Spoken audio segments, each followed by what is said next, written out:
ସୁନ୍ଦର ଏହି ସୃଷ୍ଟି ସତରେ ଅସରନ୍ତି ରହସ୍ୟର ଗନ୍ତାଘର। ଆଉ ଏହି ବୈଚିତ୍ର୍ୟମୟ ସୃଷ୍ଟିକୁ ନେଇ ସାହିତ୍ୟ ମଧ୍ୟ ଅସୀମରେ ଆନନ୍ଦର ସୌନ୍ଦର୍ଯ୍ୟର ଏକ ଅନ୍ତହୀନ ଅନ୍ୱେଷଣ। ଆବାହମାନ ସମୟରୁ ସର୍ଜନାର ଏହି ରାସ୍ତାରେ କେତେ ଯେ ସାଧକ ନିଜ ସ୍ୱରକୁ ଧରି ଚାଲିଛନ୍ତି ତାକୁ ମଧ୍ୟ କଳନା କରିବା ସମ୍ଭବ ନୁହେଁ। କିନ୍ତୁ ସେ କବିଲେଖକଙ୍କ କଲମରୁ ଆମ ସାହିତ୍ୟକୁ ମିଳିଛି ଅନେକ ସୁନ୍ଦର ଭାବ ଓ ଭାବନାର ସ୍ୱର। ସବୁ ସର୍ଜନାର ମୂଳ ଭିତ୍ତି ହେଉଛି ମାଟି, ଆକାଶ ଓ ପ୍ରକୃତି। ଆଜି ଗୀତ ଆମରି ଆଉ ସ୍ୱର ଆମରି ଏ ଅଧ୍ୟାୟରେ ଆମେ ଭେଟିଛୁ ଜଣେ ଏମିତି ପ୍ରତିଭା ସମ୍ପନ୍ନ ସ୍ରଷ୍ଟାଙ୍କୁ ଯିଏ ପ୍ରକୃତିର କମନୀୟତାରେ ଯେତିକି ମୋହମୁଗ୍ଧ, ମାଟି ମଣିଷର କଥା କହିବାରେ ସେତିକି ଦରଦୀ। ଗାଁ ମାଟିରୁ ହଜିଲୁଚି ଯାଉଥିବା ପାରମ୍ପରିକ ସମ୍ପର୍କ, ପ୍ରଥା, ଗାଥା ଓ ଭାଷାର ଅନନ୍ୟ କଥାକାରଙ୍କୁ ଆଧୁନିକ ଓଡ଼ିଆ କଥା ସାହିତ୍ୟରେ ଜଣେ ବଳିଷ୍ଠ ସ୍ୱର। ଜନ୍ମ ତାଙ୍କର ରାଜନଗରର ଦାଣ୍ଡି ଗ୍ରାମ। ପରିବେଶ ପ୍ରୀତି ରଖୁଥିବା ତାଙ୍କ କଥାଭୂମି ଓଡ଼ିଶା ପୂର୍ବତଟର ଶରଣାର୍ଥୀ ଅଧୁଷିତ ବଙ୍ଗୋପସାଗରର ତଟଭୂମି। ପୁଣି ତାଙ୍କ ନିଜ ଭାଷାରେ ଶ୍ୟାମଳ ବନହଂସୀ ଭିତରକନିକା। ନିଜର ରଚିତ ସମସ୍ତ ପୁସ୍ତକକୁ ମ ଅକ୍ଷରରୁ ନାମିତ କରି ଆମ ସାହିତ୍ୟରେ ସୃଷ୍ଟି କରିଛନ୍ତି ଏକ ସ୍ୱତନ୍ତ୍ର ପରିଚୟ। ସେହି ମହାଶୟଙ୍କ ସହ ଆମ ଟିମ୍ ଅଛି ପଟ୍ଟାମୁଣ୍ଡେଇଠାରେ। କହି ରଖେ କେନ୍ଦ୍ରାପଡ଼ା ଜିଲ୍ଲାର ପଟ୍ଟାମୁଣ୍ଡେଇ ଏକ ବହୁଚର୍ଚ୍ଚିତ ନାଁ। ଆମେ ଅଛୁ କ୍ରମଶଃ କ୍ଷୀଣତନର ଭାଗ୍ୟ ଭୋଗୁଥିବା ବ୍ରାହ ନଦୀର ଛାତି ଉପରେ ଲମ୍ବିଥିବା କଟକ ଚାନ୍ଦବାଲି ରାଜପଥର ଐତିହାସିକ ପତ୍ରପୁର ସେତୁଠାରେ।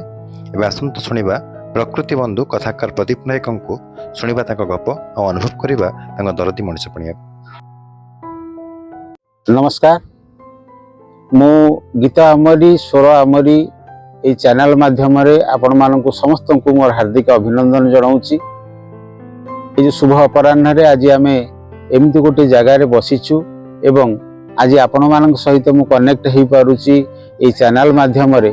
ସେ ଚ୍ୟାନେଲର ଯିଏ ଅଛନ୍ତି ଲଳିତ କୁମାର ସାମଲ ମହୋଦୟ ଏବଂ ତାଙ୍କର ଟିମ୍ ସମସ୍ତଙ୍କୁ ମୁଁ ହାର୍ଦ୍ଦିକ ଅଭିନନ୍ଦନ ଜଣାଉଛି ଏବଂ ଆଶା ରଖୁଛି ସାହିତ୍ୟକୁ ଲୋକମାନଙ୍କ ପର୍ଯ୍ୟନ୍ତ ପହଞ୍ଚାଇବା ପାଇଁ ତାଙ୍କର ଏ ଯେଉଁ ପ୍ରଚେଷ୍ଟା ରହିଛି।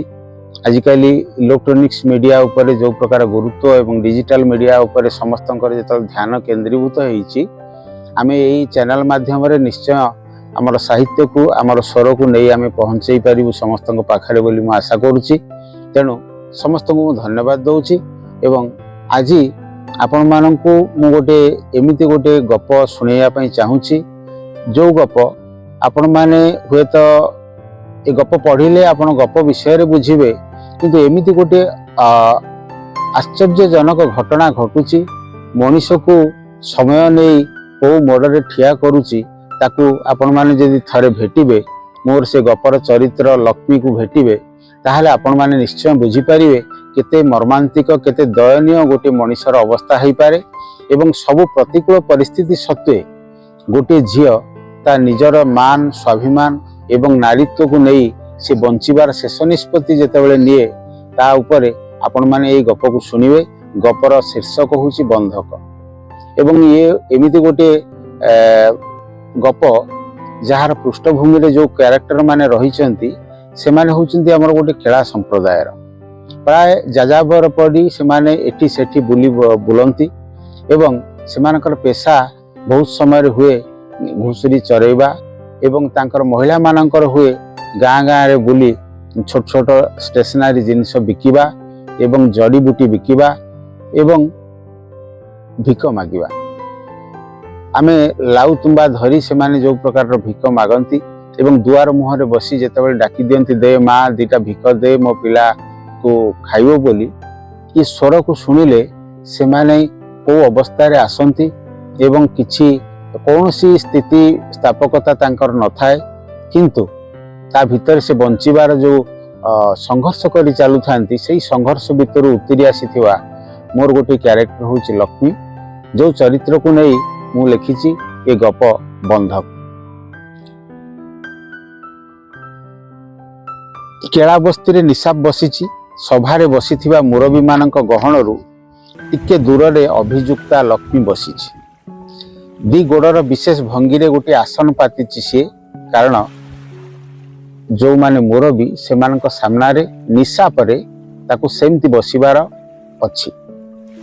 ବସ୍ତି କହିଲେ ଗାଁଠୁ ଖଣ୍ଡେ ଦୂର ଗୋଚାରଣ ଭୂଇଁରେ କେତେଟା ଅସ୍ଥାୟୀ ପଲା ଘର, କୁଆଡ଼ୁ ଆସି ଯାଯାବର ପରି ଘୁଷୁରୀ ପଲମାନଙ୍କୁ ଧରି ବୁଲୁଥିବା ଲୋକମାନେ ଇଏ। निशा पर चकामाडी बसीथिबा लोके लेउटाणी खरारे बसी बसी झाड़े थमथम हेलेनी तथापि अड़ुआ तुटुनी सेमानक जातिर मुरबी केतेक आसीचंती अन्य बस्तीरू अभियुक्ता होउची लक्ष्मी यही पाख आखरे से बहुत चिन्हा आमे समस्ते ताकू देखू घुसुरी से चराए बेले बेले गाँ बुली लाउ थाल झुले भिक मागे चिक्कण काली तीर परी नाक पिंधि थाए काहाठू मागी आनिथिबा सस्ता सिल्क साड़ी एवं बेकरे नाना रकमर माली लक्ष्मी बीन न बजाई मध्य सरु गଳାରେ घर दुआर मुहरे ठिया हेई डाक मारे ओ माँ दीटा दे माँ बाबू घर दीटा दे डाक मारी चलीथिबो टिके भी थमी जाउ नथिबो ता स्वर किंतु एपटे अलरा मुंडरू रंथुथिबो मुंडकू एवं निख टाणी आनी निज हाथ में निजे मारुथिबो एवं बजर बजर होउथिबो दाता केतेबेले ता थाଳରେ गंडाई भिक दबो बोली किंतु मागिबा समय लक्ष्मी ता थाଳରେ पखाळ रस गिनारे टिके पियाज लुण कि आंबुल टिके न पड़िबा जाए से दुआर मुहर हटि पारे नाही कारण तार कपड़ारे झुलैथिबा छोट पुओटी खाइबा पई दवा पई ता पाखरे किछि न थाए तेणु दाता पाखर अली कर तार सीमा धीरे धीरे बढ़ी बढ़ी चलू थाए टाई टाइया खरा बेलू लेंगुटी खंडे मारी मर्द माने किंतु गछ छाई रे गड़ुथिबा स्त्री लोक एवं पिला माने लागी पड़ती घुसुरी को एकाठी करिया पाई पानी देवा पाई सेमानकर जत्न नेबा पाई घुसुरी पलंक पछे दौड़ुथिबा छोट छोट पिलांकु देखी रास्ता कड़े फेरुथिबा भद्र लोक माने किंतु नाक टेकंती हिस हिस करंती खरा वर्षा साप बेंग रोग बाधका एमान को कहीं ना लोक माने प्रश्न करते किंतु सतरे प्रकृतिर मनीष से माने प्रकृति सहित से माने जुझी जुझी से माने जमिति प्रकृति सहित एकात्म हो सारी थांती तांको पाखरु रोग व्याधि जमिति किछि दूर रे रही थाए लक्ष्मी बंधक पड़िबा कथा सभारे उपस्थित थिबा निशापकारी अबा देखणाहारी मानक मध्यरे कौनसी प्रतिक्रिया सृष्टि करि पारु नाही आज निशापर प्रसंग होउची लक्ष्मी बंधक पड़ी आउ जने लोक पाखे जे तार स्वामी नुह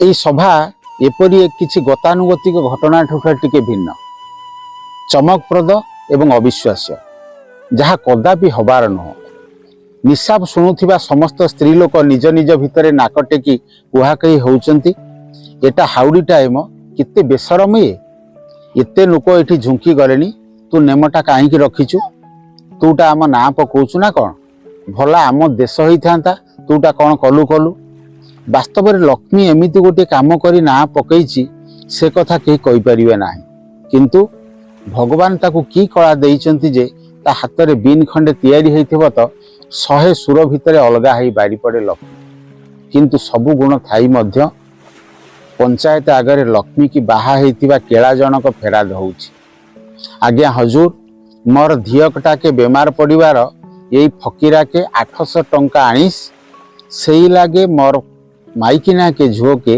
मैं बंधा दीस आज की 6 मास पुरीस मुई तार शुद्ध मूल सबु टंका बांधिस नियाई रे मोर माइकिना को मते दियो हे बाबू माने यही कथा कहूथिबा बेले लक्ष्मी तळई तळई चाहूची ताकू फेरी पाइबाकू विकल होउतबा ता मर्दर मोह से चाहानी रे भरी रही दया समवेदना ता आखि आगे नाची जाउची ता अतीत से देखिची ताठू 20-25 वर्षर गोटे कला मुगुनी पत्थरर बुढ़ा जे कि तार स्वामी देह भर्ती जादू केराए झोट मुंड उपरे फरफर ही ओडुची आबड़ा खाबड़ा दाढ़ी मुहरे नाली सूता केराकारे बेकरे झुलुची गोटे बाघ नख आखि दीटा फुला पड़ी लाल लाल दोक्ता खिया अपरिष्कार दांत हाड़ुआ हाथ में बांधीची मंतुरा ताबिज आउ पिठी रे गोटाए बड़ आबू से आज भद्रलोक मानक पाखरे फेराद होउची मो स्त्री की मु किछि दिन पूर्वर रोगरे पड़िबा परे मु बंधा देइथिली जो फकीरा को बंधा देइथिली एबे ता पाखरु जेतिक पैसा आनीथिली शुद्ध मूल सह मु ताको फेरई दउची मो स्त्री की मते फेरई दउ किंतु असुविधा कौन लक्ष्मी किंतु अंतसत्वा बुढ़ा राजी हुए ना अंतसत्वा लक्ष्मी को ता घर को नवा पाए ଏବଂ ବନ୍ଧକର ନିୟମ ଅନୁସାରେ ମହିଳାଟିକୁ ବନ୍ଧା ଦିଆଯାଇ ପାରିବ। ଯୋଉ ଭାବରେ ଯୋଉ ଅବସ୍ଥାରେ ବନ୍ଧା ଦିଆଯାଇଛି ଠିକ୍ ସେଇ ଅବସ୍ଥାରେ ଫେରେଇ ନେବା ପାଇଁ ପଡ଼ିବ। କିନ୍ତୁ ଲକ୍ଷ୍ମୀ ଆଜି ଅଭିଯୁକ୍ତା ହେଇଛି ତା ଅନ୍ତଃସତ୍ତ୍ୱା ଅବସ୍ଥା ପାଇଁ। ମୁରବୀମାନେ ଲକ୍ଷ୍ମୀକୁ ବନ୍ଧକ ରଖିଥିବା ମରଦର କଥା ବି ଶୁଣି ସାରିଛନ୍ତି। କଥାରୁ ଜଣାପଡ଼ୁଥିଲା ଦୋଷ କାହାରି ନୁହଁ, ଦୋଷଟା ଯେଉଁଠି ଅଛି ସେ ବିଷୟ ଚିନ୍ତା କରି ମୁରବୀମାନେ ଗମ୍ଭୀର ହେଇଯାଉଛନ୍ତି। କେତେଜଣ ବିଡ଼ି ପରେ ବିଡ଼ି ଫୁଙ୍କି ଚାଲୁଛନ୍ତି। ଲାଗୁଛି ନ୍ୟାୟଟା କୋଉ ଅର୍ଗଳି ଭିତରେ ରହିଛି, ତାକୁ ଟିକେ ଆସିବାକୁ ବିଳମ୍ବ ହବ। ଲକ୍ଷ୍ମୀକୁ ବୁଝେଇ ବୁଝେଇ ନୟାନ୍ତ ହେଇ ପଡ଼ିଲେଣି ମୁରବୀମାନେ। ସେମାନେ କହୁଛନ୍ତି, ହେ ବଜାତ ବେଶରମ ମାଇକିନା, ତୁ କି ତାମସା କରୁଛୁ? ନିକାଲ ସେ ଜହରକୁ ପେଟରୁ, ତୁଟି ଯାଉ ସବୁ ଝମିଲା। ଏଇ କଥା ପଦକର ତୀବ୍ରତା ସାରା ସଭାସ୍ଥଳରେ ମନ୍ତୁରା ପାଣି ଛିଞ୍ଚି ଦଉଛି। ସମସ୍ତେ ଚୁପ୍। ସମସ୍ତଙ୍କ ଆଖିର ଘୃଣା ଅଜାଡ଼ି ହେଇ ପଡ଼ୁଛି ଲକ୍ଷ୍ମୀ ଉପରେ। କାହାରି ଅବିଶ୍ୱାସ କରିବାର ନାହିଁ ଲକ୍ଷ୍ମୀ କିଛି ଗୋଟେ କହିବ ବୋଲି। ନୀରବତା ଭାଙ୍ଗି ଦୂରରୁ ଶୁଭୁଥିଲା ଗୋଟେ ଘୁଷୁରିଆର ସଞ୍ଜ ଲେଉଟାଣି ଶବ୍ଦ। ତଥାପି ଲକ୍ଷ୍ମୀ ମୌନ ପାହାଡ଼ଟେ ପରି ବସିଛି। ଆଖି ଉଠେଇ ଚାହିଁଲା ତାକୁ ବନ୍ଧକ ରଖିଥିବା ମରଦଟା ଆଡ଼େ। 6 ମାସ ତଳେ ଆପଣାର ନ ଭାବି ଯାହା ପାଖରେ ସେ ଖଟିଛି, ମନ ଦେଇଛି, ଦେହ ଦେଇଛି, ତାରି ପଲାରେ ପେଜ ତୋରାଣି ପିଇ ଶୋଇଛି, ତା ସେବା ବି କରିଛି, ତା ମନ ବି ରଖିଛି। ଏବେ ତାର ଦୋଷ କୋଉଠି ରହିଲା? ମୁରବୀ ଜଣକ ଏଥର ଫାଟି ପଡ଼ିଲେ ରାଗରେ। ତା କଥାରେ ସଭା ଭିତରେ କେହି ଯେମିତି ବମ୍ଟାଏ ଫୋପାଡ଼ି ଦେଲା। ତା ସାଙ୍ଗେ ସାଙ୍ଗେ ନିଆଁ ଝୁଲ ଖଣ୍ଡେ ଯେମିତି ଗେଞ୍ଜି ହେଇ ପଡ଼ିଲା ସମସ୍ତଙ୍କ ଛାତିରେ। ଜଣେ କହିଲା, ଶୁଣ ଫକୀରା, ଆଜି ନ୍ୟାୟ ସରିଛି, ଆମେ ପରଦେଶକୁ ଆସି ଏ କୋର୍ଟ କଚେରୀ ଯାଇପାରିବା କି? ଏଠି ଯାହା ଚାଲେ ଭାଇ ବିରାଦରରେ ଚାଲେ।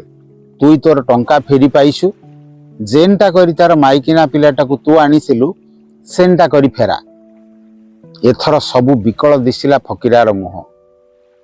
କଣଟା କରିବି ମହାପ୍ରଭୁ? ମୋର କଥାଟା ମାଇକିନାଟା ତ ହେଣ୍ଟୁଛି, ମୁଁ ପରବୋଝ କାହିଁକି ରଖିବି? ମୁଁ ତ ଥକି ସାରିଛି। ଆଚ୍ଛା ଠିକ୍ ଅଛି, ତୁଟା ଯଦି ପାରୁନୁ ତାହେଲେ ଆମେ ସମସ୍ତେ ହାତେ ଲଗେଇବା, ଦେଖିବା କେତେ ଦିମାକ ଲକ୍ଷ୍ମୀର। ଉଠ ହେ ଭାଇମାନେ। ମୁରବୀ ଜଣକ କଥାରେ ସାରା ସଭାରେ ହଇଚଇ। ମରଦ ଜଣେ ଆଗେଇ ଆସିଲେ ଲକ୍ଷ୍ମୀ ଆଡ଼କୁ। ଏତେ ବେଳ ଯାଏ ଚୁପ୍ ବସିଥିବା ଲକ୍ଷ୍ମୀ ବସିବାଠୁ କିନ୍ତୁ ଉଠି ପଡ଼ିଲା। ଆଗେଇ ଆସୁଥିବା ଲୋକଗୁଡ଼ାଙ୍କ ଆଡ଼କୁ ଆହତ ନାଗୁଣୀ ପରି ଫୁତ୍କାର ଛାଡ଼ି ଗର୍ଜି ଉଠିଲା, ଖବରଦାର, ମୋର ଝିଅକେ ଯେ ହାତ ଦେଇଛ ମୁଇଁ ତାକୁ ମୋଟେ ଛାଡ଼ିବିନି, ତମ ରକତ ବି ଯିବି।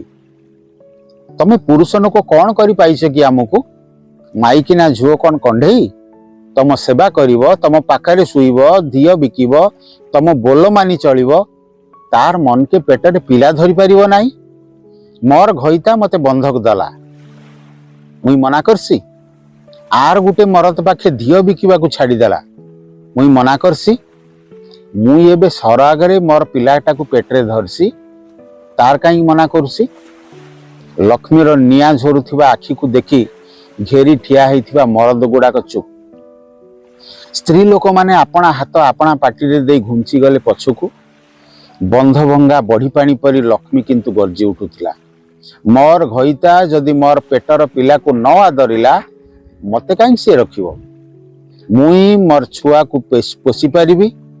ଆରେ ମୁଇଁ ପେଟ ପାଇଁ ତତେ ଧିଅ ଦେଇସି, ମୋର ମନକେ ମୁଇଁ ଛୁଆ ଧରିମି।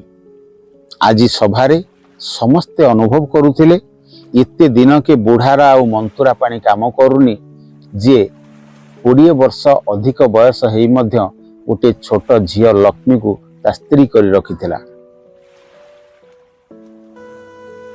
ଲକ୍ଷ୍ମୀ ସେଇ ପ୍ରତିବାଦ ସ୍ୱରରେ କିନ୍ତୁ କହିଲା, ମୁଁ ନ୍ୟାୟକି ମାନିବି ନାହିଁ ହଜୁର, ମୋର ପିଲାକେ ମୁଁ କେବେ ମାରିବି ନାହିଁ।